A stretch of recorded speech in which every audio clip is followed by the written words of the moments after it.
हे सूत्र जर का आचरणात आणायचं असेल, हे सूत्र जर आचरणात आणायचं असेल तर आपण त्याचे संस्कार घरातूनच करायला पाहिजे.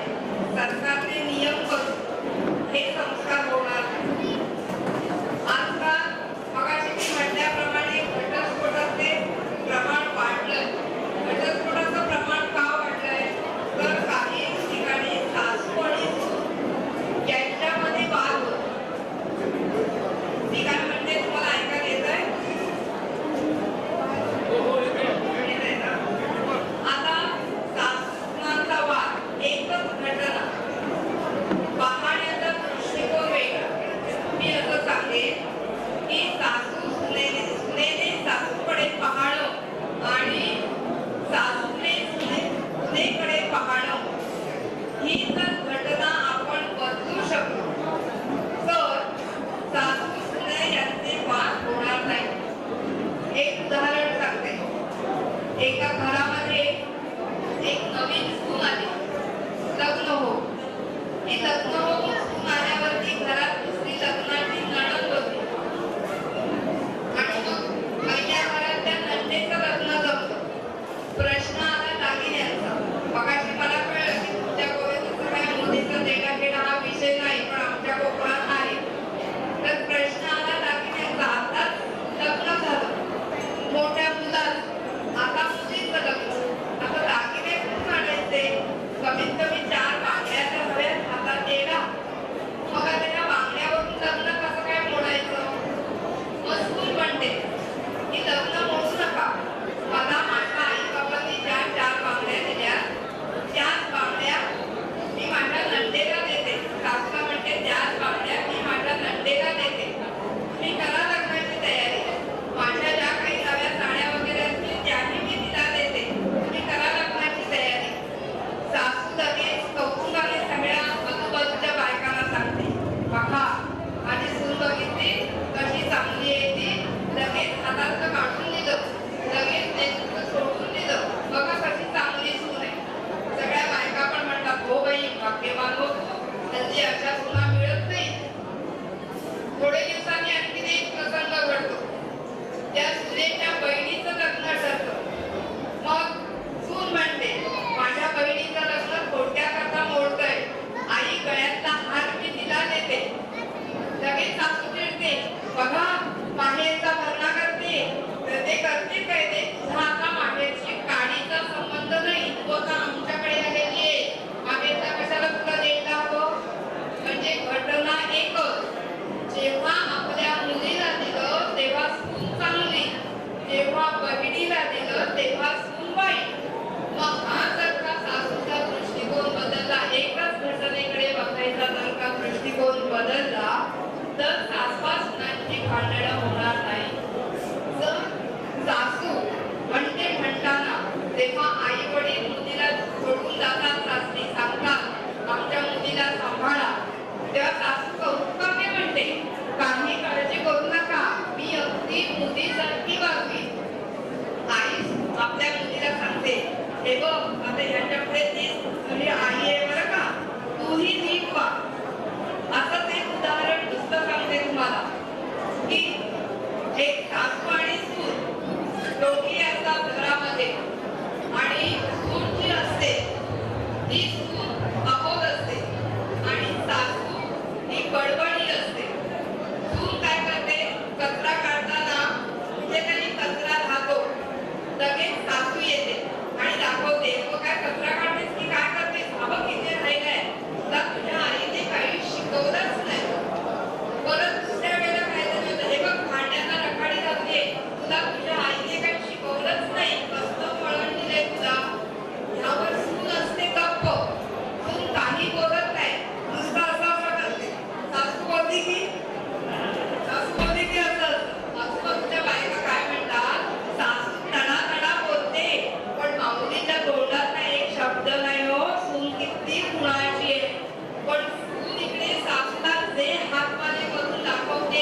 होतं कसं, बारीक सारीक भांडणातनं सासवा सुना एवढ्या भांडतात की घरी आलेल्या नवऱ्याला वाटतं घरच नको.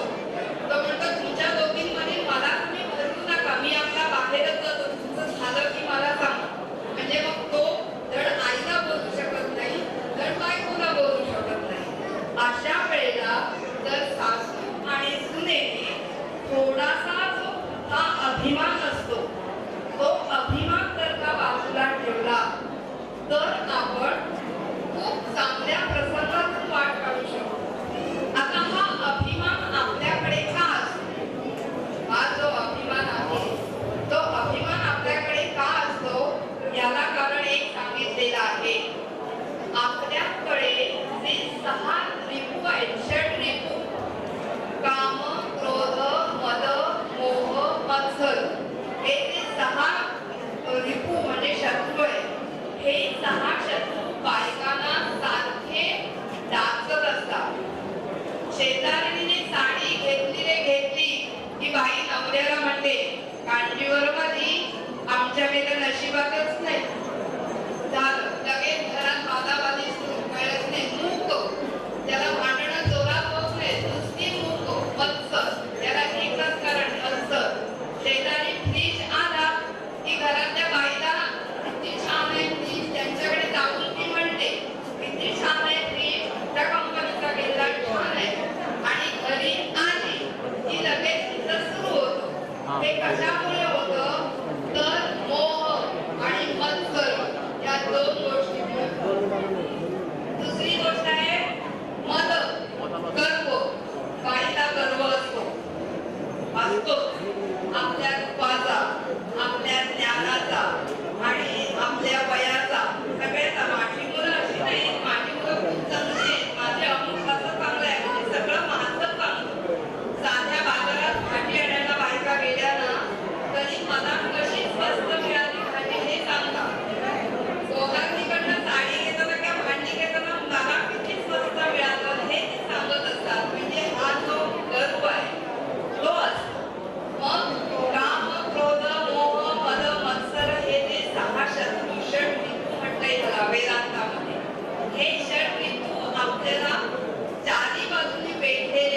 मूल वाढवताना अतिशय सामंजस्याने म्हणण्यापेक्षा अतिशय काळजीपूर्वक वाढवलं पाहिजे.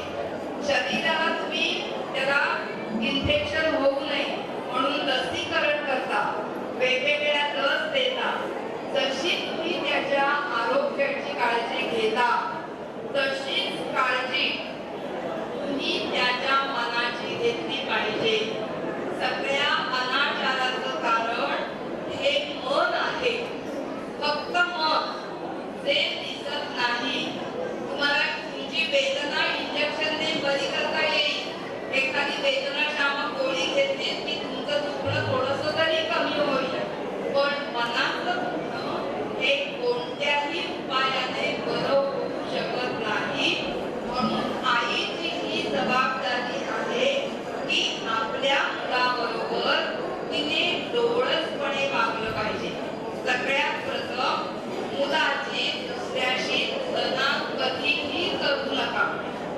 त्याला कमी मार्क मिळाले म्हणून त्याला कमी लेखू नका. मग तुम्ही आता मला असा प्रश्न विचारा, मग काय मुलगा 0 मार्क घेऊन आला की वा वा शाबास 0 मार्क मिळाला छान छान असं आम्ही म्हणायचं की काय? तुम्ही असं म्हणू नका. त्याला असं सांगा की आज तुला 0 मार्क मिळालाय ना, ठीक आहे, ह्या 0चा 1 कसा करायचा तो आपण बघू. आपण दोघंही अभ्यासाला बसू. आईला मुलासाठी वेळ काढता येतो हे मला माहित आहे आणि मी अनुभव दिलाय. तर असं त्याला सांगा की मी तुझ्याबरोबर येते, आपण दोघांनीही बसू आणि दोघांनी अभ्यास करू. असं जर तुम्ही मुलाला प्रोत्साहन आणि त्याच्या पाठीवर प्रेमाची थाप द्या आणि अपयशाची टोचणी जर का त्याला तुम्ही लावली नाही तर तुमच्या मुलामध्ये विद्वेषाची भावना कमी होईल. आज सगळीकडे मोडतोड दिसते. लोक जिंकले की फोडाफोडी करतात, गाड्या फोडतात, काचा फोडतात. त्याचं मूळ कशात आहे? ह्याचं मूळ त्या विद्वेषात आहे. लहानपणी मनामध्ये जो राग दडलेला असतो समाज व्यवस्थेबद्दल, तोच राग मुलाचा उफाळून येतो आणि तेच हात मग दगडाकडे वळतात. आणि म्हणून आपलं एक प्रमुख कर्तव्य आहे आईचं की आपल्या मुलाला अत्यंत डोळेसपणे वागा. 2 शब्द एक सांगितलं, तुलना करू नका. दुसरं, त्याला कमी लेखू नका. आता तिसरा मुद्दा, प्रत्येक गोष्टीत मुलाचं वाजवीपेक्षा जास्ती कौतुक करू नका. जर तुम्ही मुलाचं वाजवीपेक्षा जास्ती कौतुक केलं तर त्या मुलाला त्याची सवय होते आणि मग दुसऱ्या कोणी जर त्याचे दोष दाखवले तर ते त्याला आवडत नाही. आणि म्हणून मुलाचं वाजवीपेक्षा जास्ती कौतुक तुम्ही करू नका. अशा रीतीने जर तुम्ही मुलाला वाढवलं. आता प्रश्न आला तरुण मुला मुलींचा.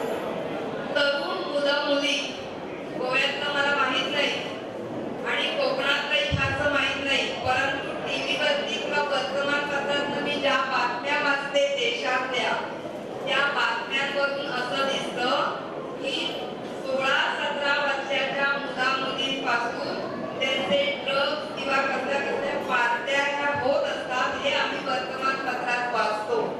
मुलं व्यसनाधीन होतात. ती कधी होतात? 15व्या-16व्या वर्षातच. 15व्या-16व्या वर्षात मुलं व्यसनाधीन का होतात? याचं कारण एकच की त्याला आई वडिलांची दहशत वाटत नाही. दहशत वाटण्यासाठी मुलाला मारणं योग्य नाही. की बाबाला बघून जर मुलगा चळचळा कापत असेल तर ते चूक आहे.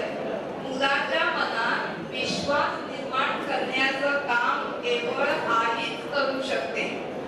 वडील ओरडतील, वडील मारतील, म्हणून आई जर मुलाच्या लहानसा चुका पदराआड दडवीत असेल तर मुलाला तीच सवय होते. आणि म्हणून मुलाच्या चुकावर पांघरून घालू नका, मात्र त्याला योग्य शब्दामध्ये त्याची चूक तुम्ही जाणवून द्या. आता मुलं मुली सुद्धा व्यसनाधीन होताना आम्ही टीव्हीवरच्या चित्रात बघतो की मुली सुद्धा रेव पार्टी किंवा आणखीन कसल्या पार्ट्या असतात, त्यात मुली सुद्धा असतात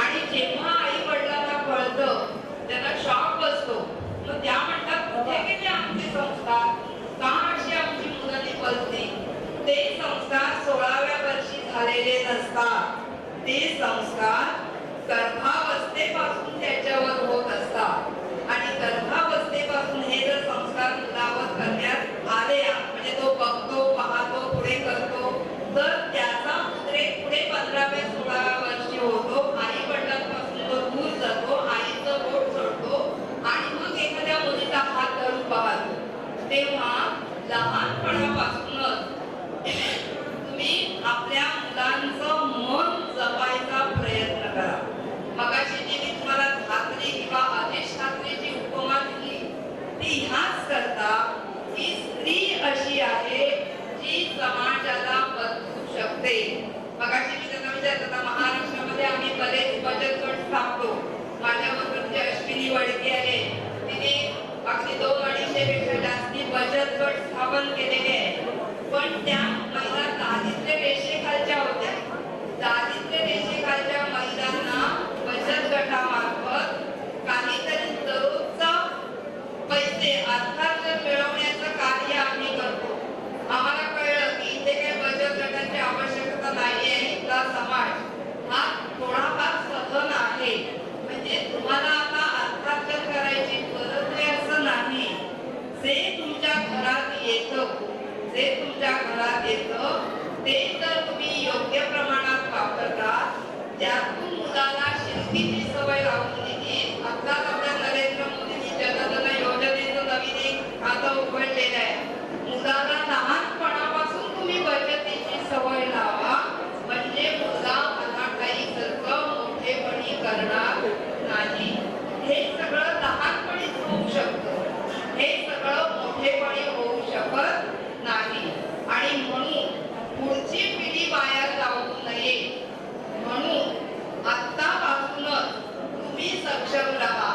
मगाशी सांगितलं की सासूने सुनेची काळजी घेणं म्हणजे गर्भाची चाहूल लागल्यापासून तिला हवं नको ते पुरवणं हे महत्वाचं आहे. गर्भाची जी माग असेल किंवा जी मागणी असेल ती मागणी सासूने कौतुकाने पुरी केली पाहिजे. आपल्या संस्कृतीत हेच सांगितलंय पोटी भरणं असतं, डोहाळ जेवण असतात. हे सगळं कशासाठी असतं तर गर्भ सुदृढ आणि चांगला व्हावा यासाठी हे सगळे प्रयत्न असतात. जर सासू सुनेला सांगायला लागली की तुला काय काम करता येत नाही, तुला काय खेळ करता येत नाही, सारखी आपली डॉक्टरांकडे जाते आणि बेड रेस्ट घेते. डॉक्टर सांगतात बेड रेस्ट घ्या. आता डॉक्टरांचे असंच सांगतात कोणी की तुम्ही बेड रेस्ट घ्या. मग सासू म्हणजे आमच्या वेळेला नव्हतं असं पाहिली ती दळणं दळत होतो आम्ही. सासूचा काळ वेगळा होता, आजचा काळ वेगळा आहे. नाही म्हटलं तरी आपली पिढी ही कुपोषितच झाली.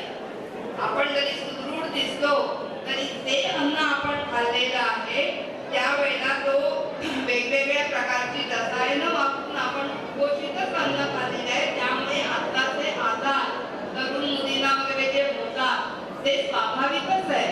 तो दोष त्यांचा नाहीये, त्यांच्या क्षमतेचा नाहीये. आपल्या क्षमता वाढवायचा जर लहानपणापासून प्रयत्न केला तर ह्या क्षमता वाढू शकतात असं मला वाटतं. मला वाटतं की जेवढं तुम्हाला बोधामृत पुरे झालं, आता पोट भरलेलं आहे. मगाशी भूक लागली होती, आता पोट भरलेलं आहे. भरल्या पोटावर काहीही ऐकायची इच्छा नसते. मस्त वामकुक्षी करावी अशी आपली इच्छा असते हे मलाही माहित आहे. पाऊस कितीही चांगला असला, पाऊस जीवनदायी असला तरी अवेळी आलेल्या पावसाला नाशा पाऊस म्हणतात. तसं भरल्या पोटी तुम्हाला मी जर जास्ती बोधामृत पाजलं तर त्याचं अजीर्ण होईल. म्हणून मी आता पूर्ण करते, मला फार काम जायचंय. पण एक गोष्ट आवर्जून सांगेन की या ठिकाणी पहिल्यांदी लहान मुलींनी जे गणेशाचं नृत्य केलं ते अतिशय सुंदर केलं. स्वागत पद्य म्हटलं ते सुंदर केलं, सुंदर म्हटलं. त्या स्वागत पद्यातनं जाणवलं तबलेवाल्याच्या हाताचं कौशल्य. ज्यांनी तबला वाजवला त्यांच्या पोटातली जादू विकसित होण्याची आहे हे आम्हाला कळलं. आम्ही कानसे नसतो तर त्याच्या तबल्यातलं सामर्थ्य आम्हाला जाणवलं. त्याचप्रमाणे इथे जी रांगोळी काढलेली आहे त्या रांगोळीमध्ये विश्वकर्माची जी हत्यारं तिथे दाखवले, हातोडी, कापडं वगैरे, तेही फार सुंदर रेखाटन केलेलं आहे. त्याचं कौतुक करावं एवढं थोडं आहे. आणि सगळ्यात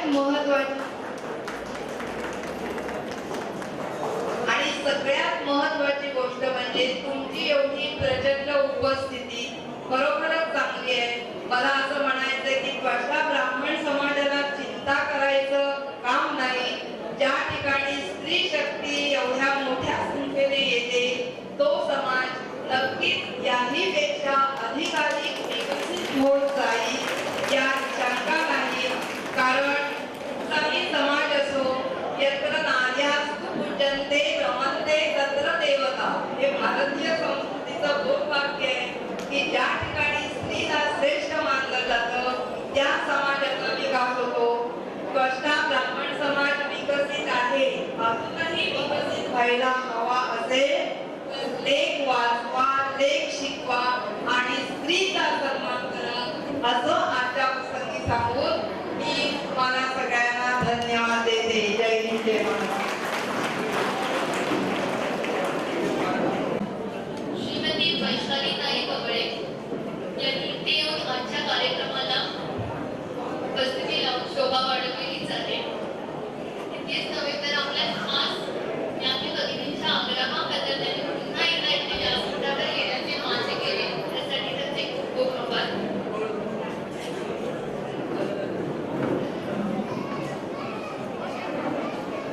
त्यांची आणि एक ओळख मला इथे करून द्यायची वाटते. श्रीमती वैशालीताई कवळे या आमच्या मुख्यमंत्री श्री पासेकर यांच्या पत्नीच्या मावशी आहेत. ते पुन्हा एकदा आपल्या भगिनींच्या आग्रहाबद्दल व्यासपीठावर येऊन महिलांच्या मनाला त्यांनी स्पर्श केलेला आहे, त्यासाठी त्यांचे खूप खूप धन्यवाद. हीच संधी संस्थेचे श्री शिवनाथ सामंत यांना विनंती करते की त्यांनी वैशालीताई कवळे यांची छोटीशी भेटवस्तू करावी.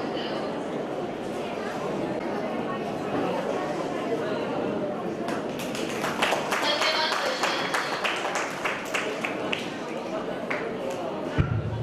गोव्याशी माझं नातं फार जुनं आहे. लक्ष्मीकांत पाचलेकर हे माझे जावई आहेत. त्यांचं लग्नाची व्यवस्था यावेळेला मीच केली होती. त्याचप्रमाणे इथे घनश्याम मालवणकर म्हणून पालियाला आहे, तेही गोव्याचे माझे जावई आहेत. त्याप्रमाणे वॉटर सप्लाय मध्ये शशिकांत पेडणेकर नावाचे जल अभियंता आहेत, तेही माझे जावई आहेत. त्यामुळे गोव्याशी माझं नातं हे दृढ आहे. फक्त संतांच्या प्रमाणे आम्ही समाज बघत नाही तर सर्व समावेशक असे आम्ही आहोत. मानवता हाच धर्म आम्ही मानतो. आम्ही जातीपातीचा विचार करत नाही. सगळ्या जाती आमच्याशी रिलेटिव्ह आहेत.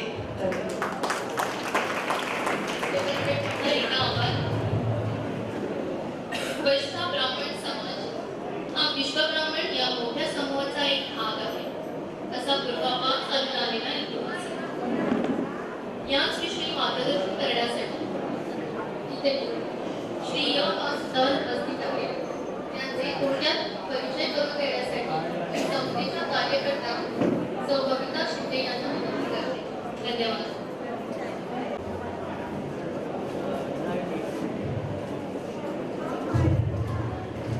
श्रीदेवी पदवीकरीन नमस्कार करून तसेच त्वष्टा ब्राह्मण समाज संस्थेच्या सदस्यांना मान देऊन हांगा जमिल्ल्या माझ्या ज्ञाती बंधू भगिनी माझो नमस्कार. रामलीला वायवी सुतारांचो परिचय करून दिवपाचो. पेशान शिक्षका आशिल्ले येल्लाजी बाबुराव सुतार एक टीचर आशिल्ले, आर्ट टीचर. 19 ऑक्टोबर 1944 हांगी त्यांची जन्म जालो. शिक्षण आर्ट मास्टर 1970 राज्य पुरस्कार प्रथम.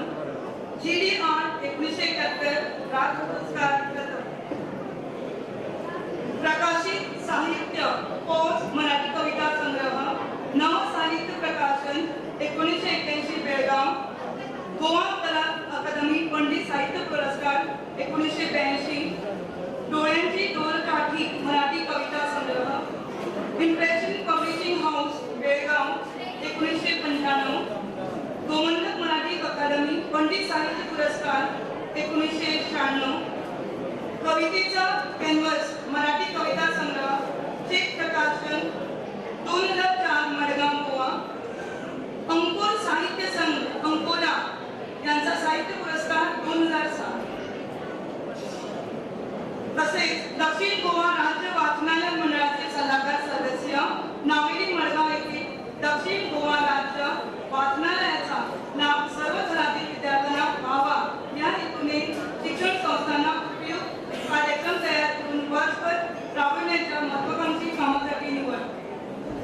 बहुमानाचे राष्ट्रीय पारितोषिक भारताचे राष्ट्रपती श्रीमान के.आर. नारायणन यांच्या हस्ते दिनांक 5 सप्टेंबर 1997 रोजी नवी दिल्ली येथे राष्ट्रीय आदर्श शिक्षक पुरस्कार प्राप्त. थँक्यू.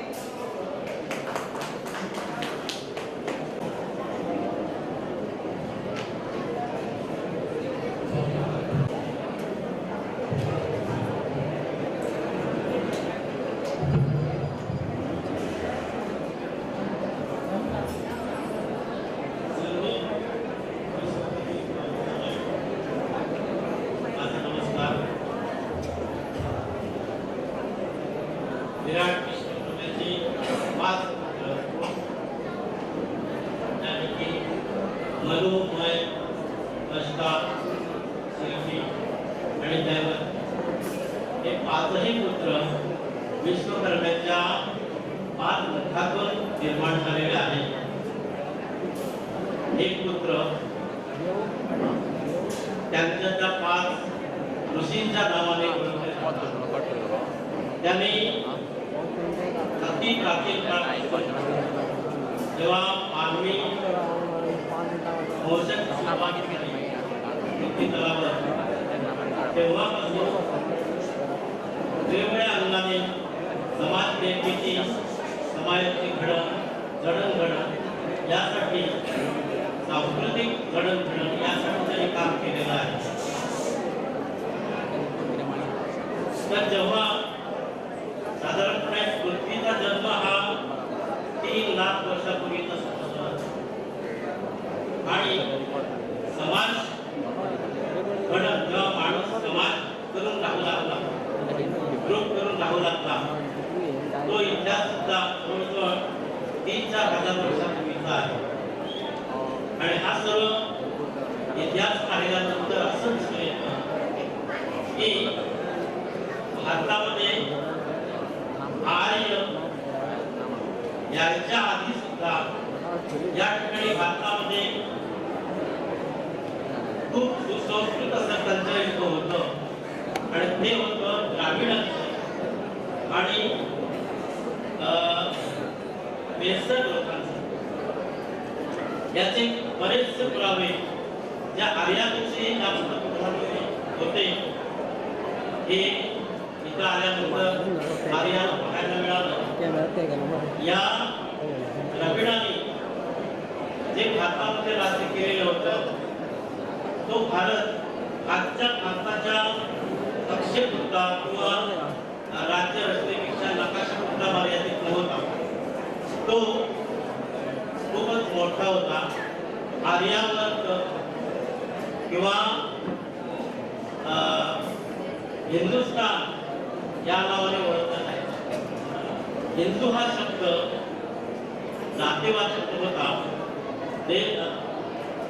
धर्मवाचक नव्हता.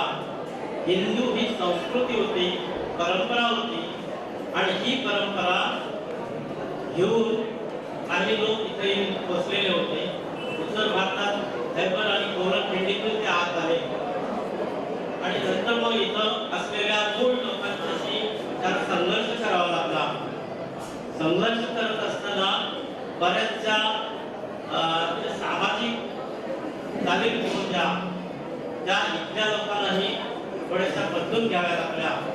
संघर्षाचं रूपांतर नंतर 10 मध्ये झालं आणि नंतर एक सुसंस्कृत असा समाज भारतामध्ये राहू लागला.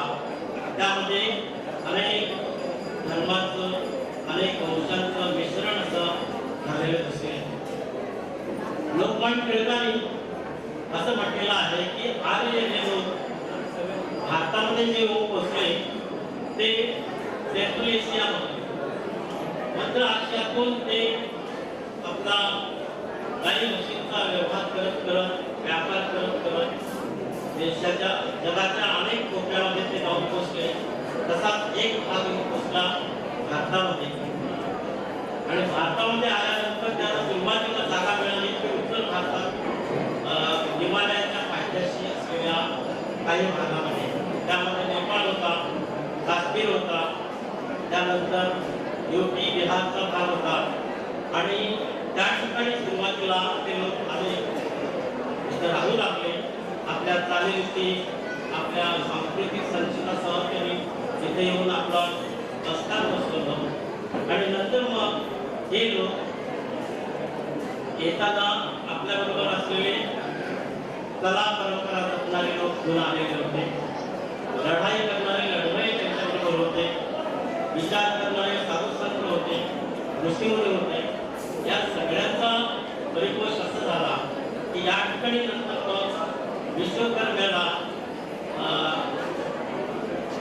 देवांसाठी आणि राज्यासाठी काही गोष्टी कराव्या लागल्या.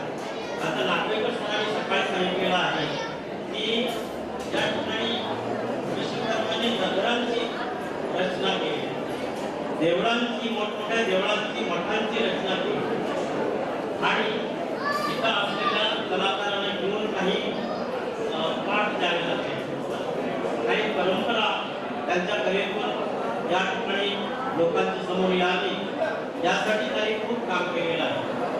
पहिली गोष्ट जी आहे ती रथांची युद्धासाठी लागत होते, रथांची रचना, त्यानंतर लागणारी त्या रथांची चाकं, हे सुरुवातीला काम करणारे लोक होते ते मय झाले स्वतः.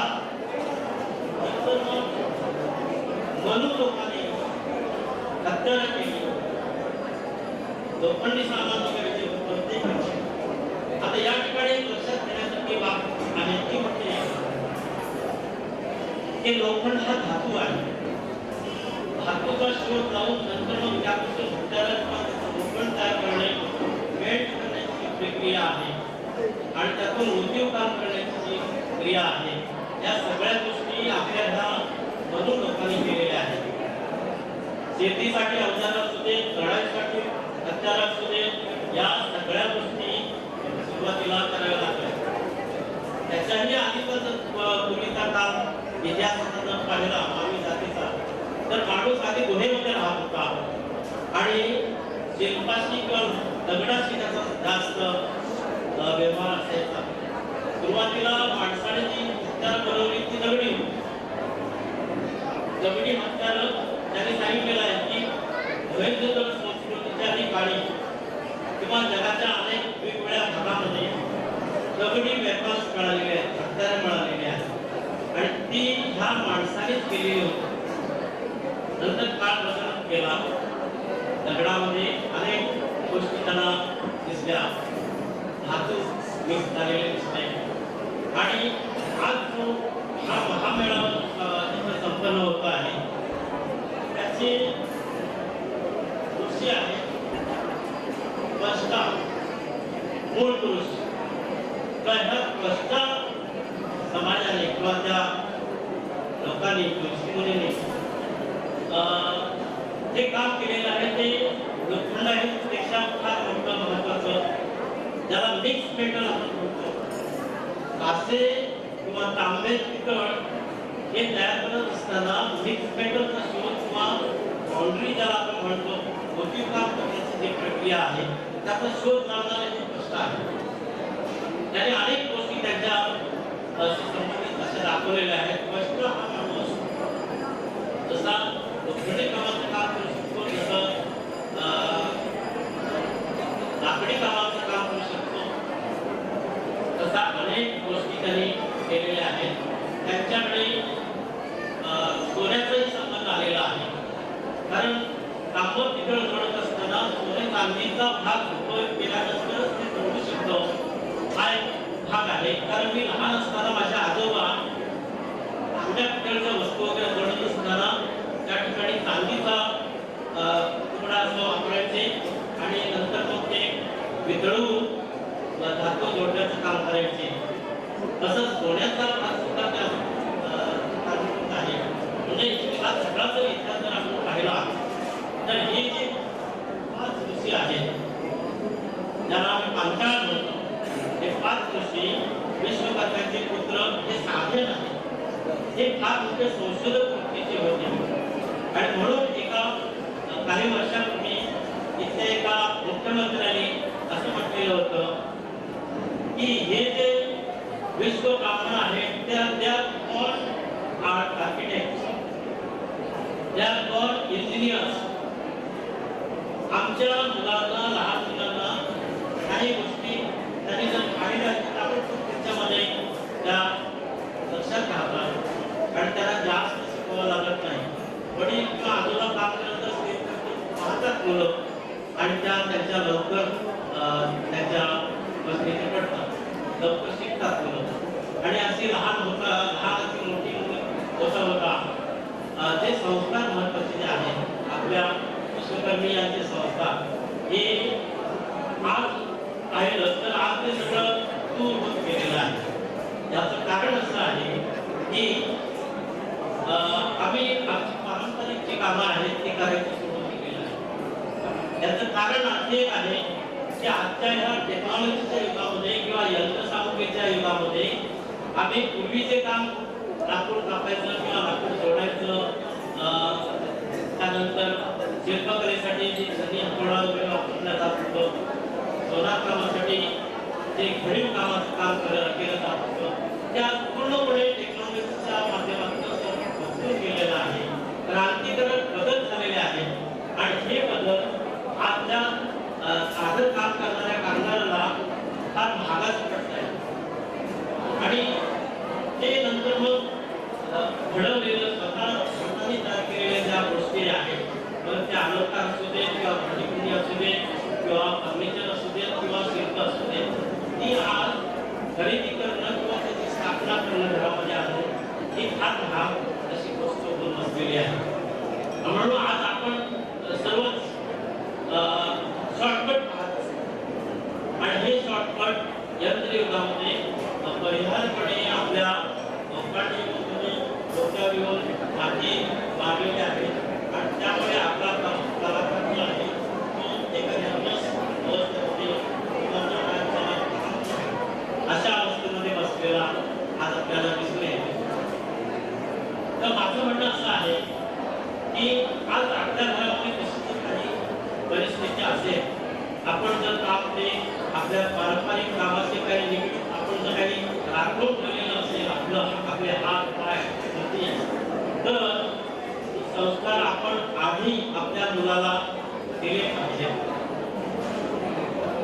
स्त्रियांनी हे फार अति जागरूकपणे हे काम करता येतं, बालकांनाही हे काम करता येतं.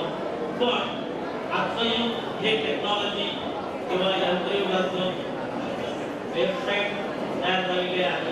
इथं वेबसाईटची सुरुवात झाल्याबरोबर जगातल्या अनेक विश्वकर्मियांना त्याचं दर्शन झालेलं आहे, त्याची जाणीव झालेली आहे. हे काही साधं काम नाही. म्हणजे आज इतकं झपाट्याने जग बदलत आहे की आपण आपल्या परंपरा सांगत असताना सुद्धा आपण किती मागे अजून जवळजवळ 1000 वर्ष मागे अजून आपण आहोत. या ठिकाणी उकडी गावामध्ये जे आपले कलाकार लोक आहेत त्या कलाकार लोकांनी आपली पारंपरिक कामं थोडीशी मोल्ड करून थोड्याशा वेगळ्या प्रकारे करायला सुरुवात केलेली आहे. सुरुवात चांगली आहे, पण कुठपर्यंत आपण करू शकतो याचाही शोध पालकांनी घ्यायला पाहिजे आणि आपल्या मुलांना ते संस्कारक्षम वयामध्ये ते संस्कार देत असताना त्या ज्ञानाची दिशा दाखवली पाहिजे.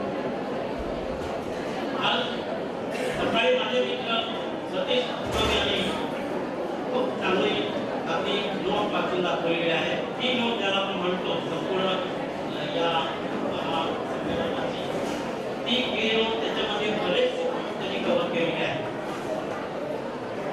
माझं म्हणणं असं आहे की हे नोट्स आहेत त्याने इंग्लिशमधून आपल्या कुठल्याही भाषेमधून जी भाषा आज आपली वाचतात वाटतात ती भाषा त्या वेबसाईटवर असली तर त्याचाही जास्त फायदा होईल असं मला वाटतं.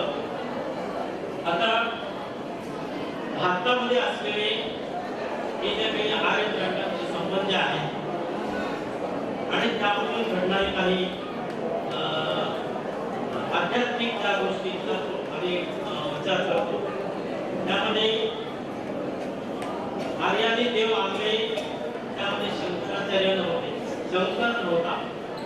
भगवान शंकराचं स्वरूप जे आहे ते द्राविडाकडून आर्याने घेतलेलं हे लक्षात ठेवण्यासारखं आहे. गरुड देव किंवा गणेश हे सुद्धा जे रूप आहे ते आर्य द्रव्यांच्या समन्वयातून निर्माण झालेलं एक रूप आहे देवाचं. त्यामुळे कथा आहे.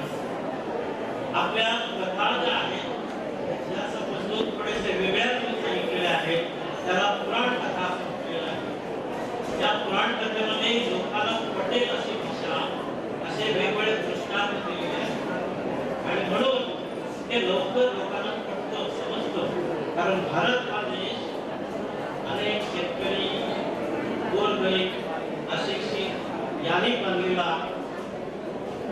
असल्यामुळे या पुराण कथा आणि नीती कथा या अशा मोड करून सांगितल्यामुळे देवांच्या नावाने वेगवेगळ्या कथा रचून सांगितल्या असल्यामुळे त्या लवकर पटणाऱ्या आहेत.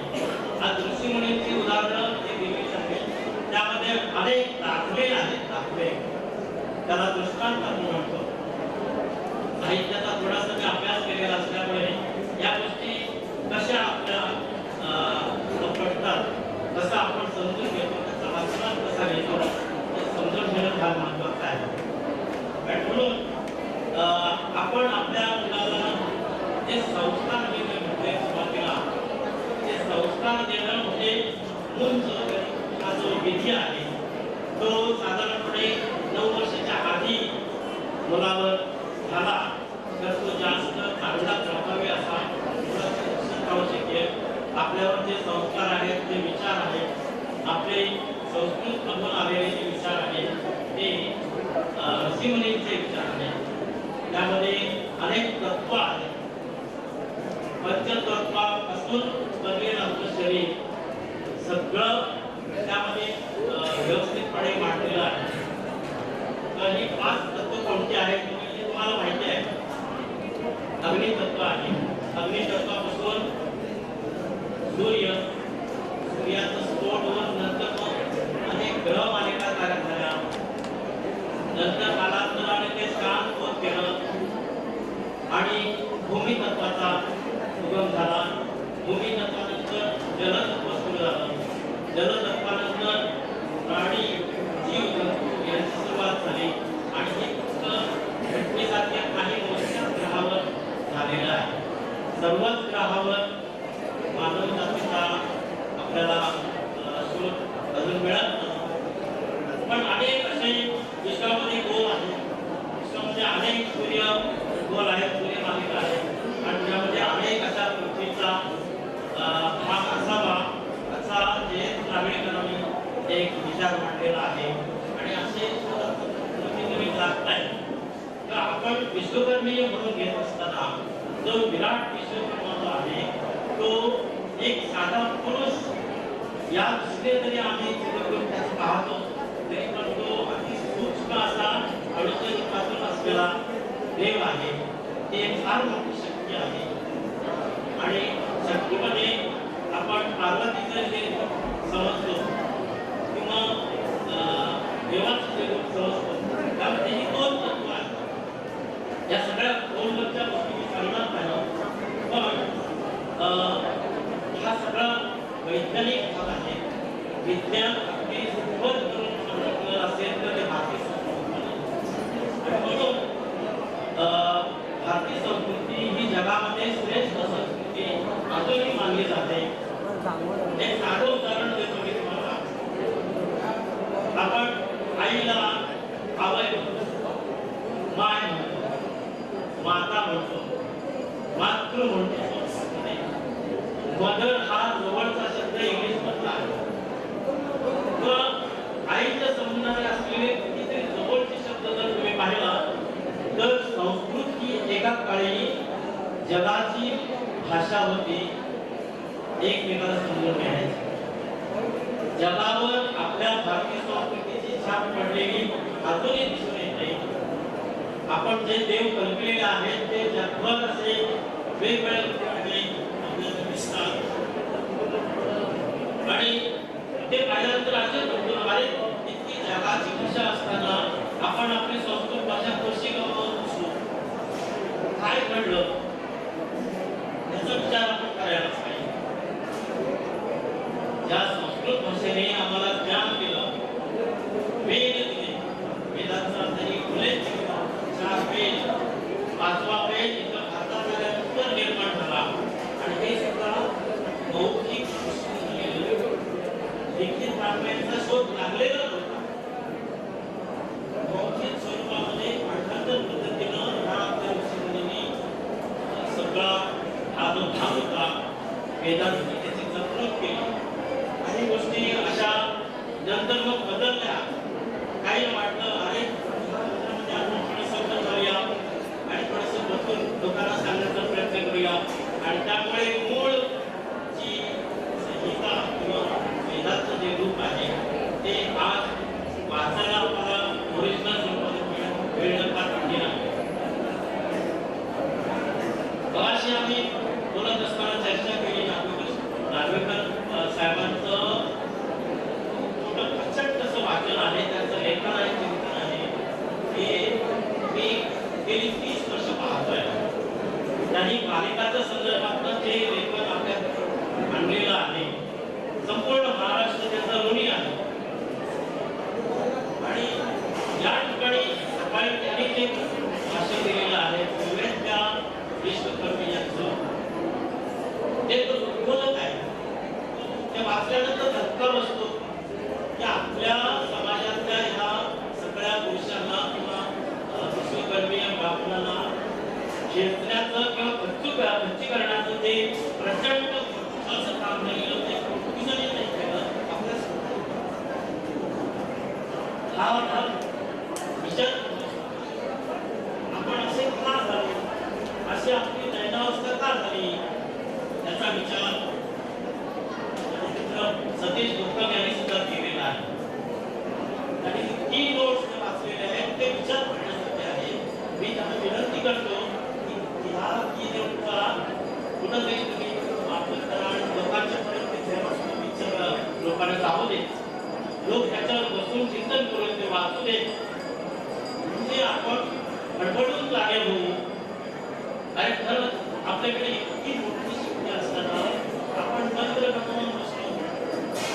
एवढं पूजा अर्चा सगळं बनवून बसलो. आज आम्ही जाऊन देवळामध्ये फक्त नमस्कार करतो आणि नंतर मग ते दिलेलं असते पुसतो आणि किती मोठी दैन्य अवस्था आहे आपली. आणि आपण सगळे किती या सगळ्या प्रचंड ज्ञानी पुरुषांनी गेलेल्या या संचितापासून किती दूर गेलेलो आहोत त्याचा विचार आपण करायला. स्त्रिया विचारातून आम्ही दूर या वेळ गुंतलेल्या. मगाशी त्या ठिकाणी एक भाषण झालं वैष्णवीवाडी आणि स्त्रियांचं कर्तव्य काय, स्त्रियांनी काय करायला पाहिजे. घर दार त्यानंतर सगळं सांभाळत असताना या नव्या युगाची स्त्री म्हणून त्यांना काय करायला पाहिजे त्यांनी खूप चांगलं विवेचन आपल्यासमोर मांडलेलं आहे. तर मला बालकांनी हे सांगावंसं वाटतं, अशा मोठ्या संस्थांनी हेच सांगावंसं वाटतं की आपण आता मागे राहता कामा नये. जे पांचाळाचं आपलं जे काही विराट दर्शन देवाच्या लोकांना आपण पाहतो सगळे पांचाळ एक व्हायला पाहिजे. आणि जनजागृती करण्यासाठी आपण पुढाकार घेतलेला पाहिजे. बऱ्याचशा गोष्टी अजूनही सांगायच्या आहेत मला. आणि ते करत असताना यंत्र टेक्नॉलॉजी यातून नवीन जे आपलं पारंपरिक साचा आहे साचा मोडून पुढे जायला पाहिजे. क्रिएटिव्हिटी म्हणजे नवीन क्रिएशन, नवीन सृजन म्हणजे नवीन काहीतरी निर्माण करणे. तर ही जी नवीन स्थिती आहे प्रत्येकाच्या बुद्धीमध्ये अजून आहे ते सर्व काही देवाने आपल्याला एकाच वेळी कलाकाराची बुद्धी सुद्धा दिलेली आहे, ज्ञानाची सुद्धा ज्ञानार्जनाची बुद्धी सुद्धा दिलेली आहे. ज्ञान आणि कला यांचा जेव्हा आपल्याकडे मेळ होईल तेव्हाच आपण ज्ञानी होऊ हे लक्षात ठेवायला पाहिजे. केवळ पुस्तक वाचलं काही नाही आणि सोडून दिलं असं नाही होत. ज्ञान आणि कला यांचं जेव्हा विकास होईल तरच आपल्याला सात्विक आनंद किंवा जो आध्यात्मिक आनंद जो आहे भारतीय संस्कृतीमध्ये आधीभूत असा अभिप्रेत असा जो आनंद जो आहे तो आपल्याला मिळू शकतो. भारतीय संस्कृती अध्यात्मावर आधारलेली आहे आणि हे अध्यात्म इतकं सहज समजून घेणं फार कठीण आहे. म्हणून वेगवेगळे दाखले दिलेले आहेत. आपले संपूर्ण वेद वाङ्मय या सगळ्या गोष्टीचा जर आपण विचार केला बारकाईने छोट्या छोट्या गोष्टी रामायण महाभारत या हल्ली निर्माण झालेल्या आहेत. पण त्याच्याही आधी अनेक अशा कथा अनेक असे भाग इथे या भारतामध्ये झालेले आहेत. तेव्हा आपण ज्या देवाची त्या देवाची पूजा करत असताना त्याची स्थापना करणं हे फार महत्त्वाचं आहे. तुम्ही देवाचा पूजा आणला आणि नमस्कार केला नाही, त्याची स्थापना व्यवस्थितपणे झाली पाहिजे. एक शिल्पकार आम्हाला भेटले, ते वशीर ग्राममध्ये वैज्ञानिक म्हणून त्यांनी काम केलं पणजीच्या आणि त्या ठिकाणी करून ते रिटायर झाले, निवृत्त झाले. पण त्याचा पेशा होता शिल्प. हापशाचा जो गणपती आहे गणेश मंदिर त्या ठिकाणी असलेली सात्विक अशी स्वतः त्या माणसाने केली आणि देवादिकांच्या मूर्ती करायच्या असतील तर त्यांच्याकडे जातात आणि त्या पद्धतीनं त्या व्रत वैकल्यातून त्यांनी ते दगडाची स्थापना करून आणत असताना सूर्यकालामध्ये त्यांना ढकलायचं असतो असं त्यांचं म्हणणं आहे. कर्नाटकामध्ये किंवा वेगवेगळे धर्म आणि दुर्गाडावर पोहोचला असं नाही होत. ज्या ठिकाणी देवाची मूर्ती घडवायची आहे प्रत्येक दगडामध्ये प्रत्येक प्राणी मात्रामध्ये देव असतो हे जर तत्व आपण करून केलं तर मग दगडामध्ये सुद्धा असलेलं रूप त्याला धक्का न देता बरोबर ते अनावश्यक चिरून काढून ते देवाचं ते दगडामध्ये तयार करतात आणि नंतर त्या देवाचं आम्हाला दर्शन होतं. हे दर्शन येतो जाणवतं.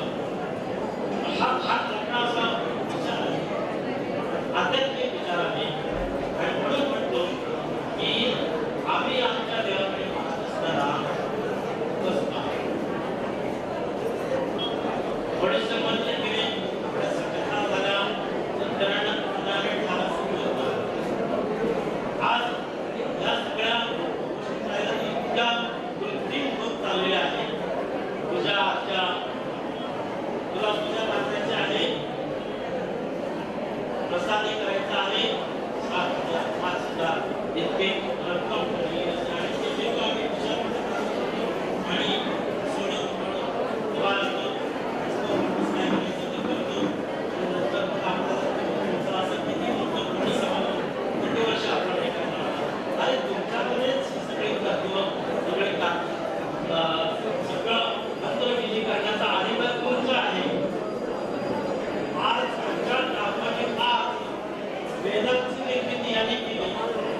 वेदांचं पठण आजपर्यंत त्यांचं संरक्षण त्यांनी केलेलं आहे आणि केवळ देवळाची पूजा करण्यासाठी दशग्रंथी काम हे दशग्रंथी काम केवळ देवळाची पूजा आध्यात्मिक खरा आम्हाला त्याच्यापासून आम्हाला पूर्ण निर्णय घेतलेला आहे. तो अधिकार आपल्याला आपल्याला काळजी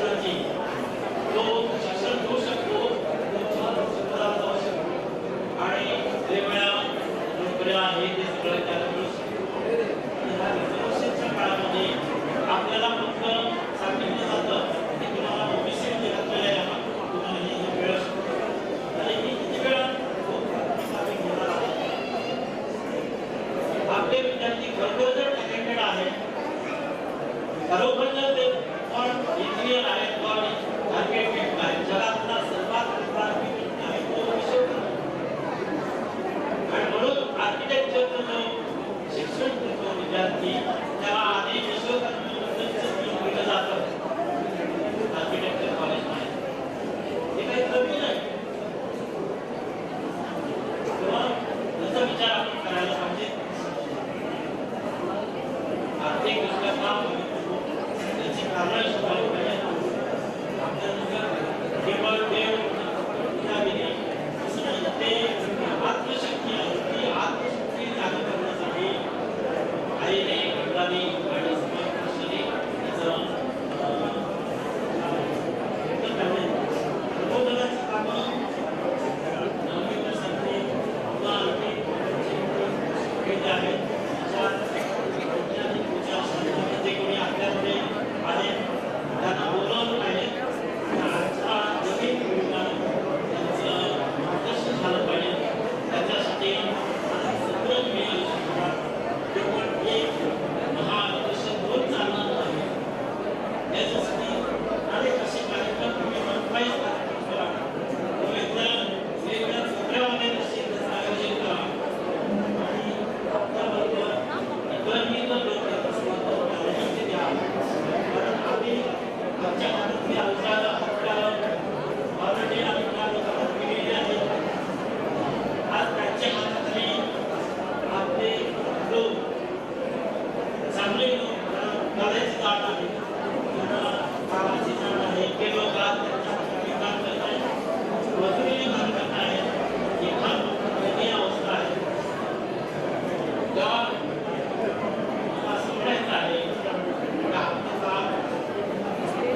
तर त्या ठिकाणी हिंदू संस्कृतीच अजूनही आहे. असे तिथं मुसलमान जातीचे लोक असतील किंवा इतर जातीचे लोक असतील, पण ते लोक अजून या हिंदू देवदेवतांची पूजा करतात. तर भारतवर्ष जे होतं, महाभारत पांडव यांच्या काळामध्ये सुद्धा आपण अगदी एक रशियाच्या टोकापर्यंत जाऊन बसलेले होतो. पाकिस्तानचा संपूर्ण भाग आपल्याकडे होता, इंडियन कल्चरच्या अंडर तो होता. सिंधू नदी फक्त सिंधू नदी पुरता सिंधू संस्कृतीचा भाग नव्हता. गुजरातमध्ये लोकतचा भाग आहे. नर्मदा नदीच्या काठापर्यंत येऊन पोहोचलेला सिंधू संस्कृतीचा भाग आहे. आणि द्राविड लोक या दक्षिण भारतामध्ये विंध्य सातपुड्याच्या खालच्या बाजूला प्रगत अवस्थेमध्ये होते. सगळं आपला इतिहास आहे. हे सगळं सांगत असताना आपल्याला विश्वधर्मीय म्हणून मनच वाटलं पाहिजे. इतकं संपन्न आपला गुरुस्थान आहे. आज आपण कशामुळे त्यांना बघतो आहोत, असे अवस्थेमध्ये का हे पाहिलं पाहिजे. तेव्हा मित्रांनो, मला या ठिकाणी अनेक गोष्टी मला सांगता येतील. कलेच्या इतिहासामध्ये या सगळ्या गोष्टी येतात. आता मी सांगितलेलं आहे, भारतीय संस्कृतीमध्ये कलेचा जन्म धर्माच्या मुठीतून होतो असं एक वाक्य आहे. धर्माची शिकवण झाली, त्याच्या कलेचा जन्म झालेला, कलेचा उद्भव झालेला आहे. शिल्पकला आणि पेंटिंग केलेली आहे देवादिकांची. मिनिएचर पेंटिंग झाली. कांगरा वॅलीमध्ये असलेला गोपाळ किंवा कृष्णलीला वगैरे त्यात आलेले आहे. लहान लहान फुलं बनवलेले आहेत. शिल्पकला जे आहे, नाट्यसंगीत आलेले आहे, लोककला आलेले आहे. लोककलाने आपला जन्म इतका देखील उपयोगित आहे. आज सुंदरची एक मालिका त्यामध्ये लोककलाचा संदर्भ देवादिकांच्या प्रतापण कोणते आहे. खूप चांगलं वाटतं ते ऐकताना, पाहताना. अगदी मनोरंजन आलेले आहे. त्याचं कारण असं आहे की लोककला आपल्यामध्ये आहे, लोकगीता आहे. आपल्या अजून पुढे जर आपण पाहिलं तर शेणाने हिंदी वगैरे सामान्यतः शेवटचा जो प्रकार नव्हता, पुण्याने मोठं हे करून चित्र काढणं ही लोककला आहे.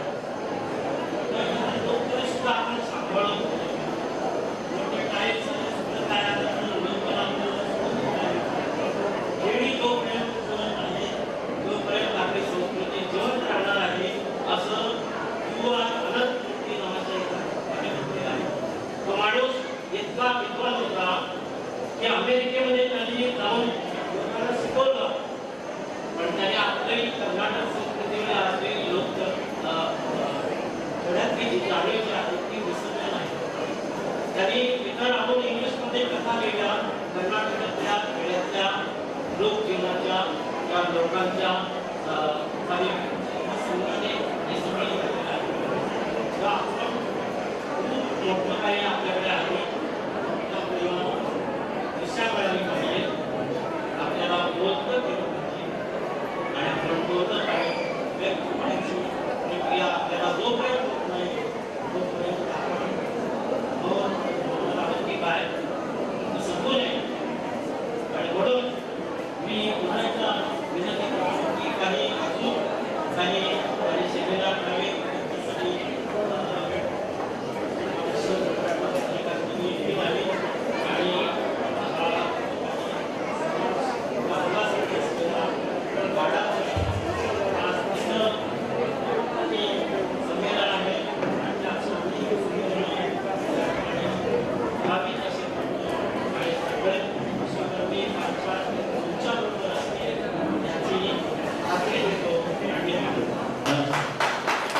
धन्यवाद सुतार सर. आपण विश्व ब्राह्मणांचा इतिहास आपण सर्वांच्या समोर व्यक्त केला. सर्वांना विश्वब्राह्मणाचा इतिहास जाणून घेण्याची संधी दिली त्याबद्दल संस्थेच्या वतीने आभार मानतो आणि आमचे ज्येष्ठ बंधू श्री गजानन सावंत यांना मी विनंती करतो की त्यांनी यबा सुता यांचा विश्वकर्माची प्रतिमा भेट वस्तू देऊन सन्मान करा.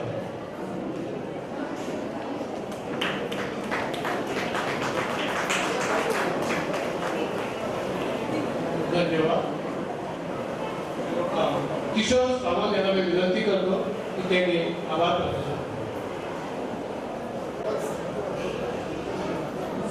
श्री विश्वकर्मांडे नमः. आता ज्या व्यक्ती तुमच्या मुखात जे आपल्या भौम विचार मांडते ती व्यक्ती म्हणजे माननीय श्री हजारी बाबूराव सुतार. हे एक पेशान शिक्षक आणि इतिहास संशोधक आणि साहित्यिक असतात. कारण का त्याच्या कार्याबद्दल आदर्श शिक्षक व भौम राष्ट्रपती उभ्यायला ह्या त्यांच्या कार्यात व त्यांच्या कार्याचा अविरत एक भाग असा असो थोर व्यक्ती आज आमकां फर्स्ट ब्राह्मण समाज उपक्रम संस्थेक एक वक्ता म्हणून मेळ्ळो. तांचे हांव किशोर सावंत आमच्या समाजाचे शतशे आभार मानता.